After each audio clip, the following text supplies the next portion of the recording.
Captain என்று மக்களால் அன்போடு அழைக்கப்பட்டு சினிமாவில் உச்சத்தில் கொடிகட்டி பறந்த நல்ல உள்ளம் கொண்ட நடிகர் விஜயகாந்த். 1980 காலகட்டங்களில் தொடங்கி 2000 வரையிலும் வெளியான பாதி படங்களில் மாஸ் காட்டியவர் கேப்டன். இவர் நடித்த சத்திரியன், குற்றப்பத்திரிகை, சேதுபதி IPS, வணக்கங்கள், கப்பல் தோட்டம் போன்ற படங்கள் மக்கள் மனதில் சமுதாயத்தை நல்ல எண்ணத்தில் உருவாக்கும் நோக்கத்துடன் அமைந்தது.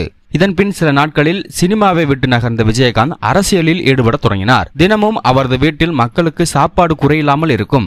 ஏழை மக்கள் பசி என்று வந்தால் பசியாற்றாமல் விடாத விஜயகாந்த் கேப்டன் என்ற பட்டம் பெற்றார். மக்களுக்கு நல்லதை செய்ய வேண்டும் என நினைத்த கேப்டன் தனது 2 மகன்களையும் அவ்வழியே வளர்த்தார். அவர் மறைந்தாலும் அவரது புகழ் மண்ணை விட்டு மறையவில்லை. தற்போது விஜயகாந்த் பேசியது குறித்து அவரது மகன் சண்முக பாண்டியன் தற்போது பேட்டி ஒன்றில் தெரிவித்துள்ளார். பெரிய பையன் அரசியலில் நல்லது செய்யணும், சின்ன பையன் சினிமாவில் என்ன மாதிரி எல்லோருக்கும் சோறு போட்டு பார்க்கணும் என்று கேப்டன் விஜயகாந்த் தெரிவித்துள்ளார். விஜயகாந்தின் இந்த நல்ல குணம்தான் தமிழ்நாட்டில் இன்னும் சில ரசிகர்கள் கோயில் கட்டி கொண்டாட காரணமாக அமைகிறது.